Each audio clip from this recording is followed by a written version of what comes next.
Hi అండి అందరికీ. ఈరోజు నేను ఉల్లాకు కోడిగుడ్డు ఎలా ప్రిపేర్ చేసుకోవాలో చూపిస్తాను. ముందుగా ఉల్లాకుని శుభ్రంగా కడుక్కొని పెట్టుకోవాలి.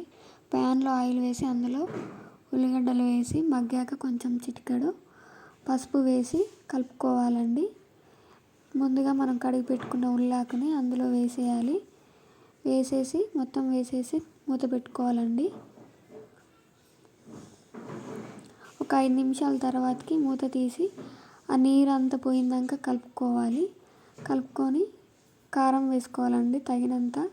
నేనైతే 2 స్పూన్స్ వేసాను కారం. మీకు తగినంత కారం, ఉప్పు, కొంచెం అల్లం వేసుకోండి. తర్వాత ఎగ్స్ కొట్టాలి, అందులో కొట్టి మూత పెట్టుకోవాలండి. ఒక 5 మినిట్స్ తర్వాత చూడండి, ఉల్లాకు కోడిగుడ్డు ఈజ్ రెడీ. బాగుంటుంది చాలా. Please do subscribe and like, share, comment. Thank you.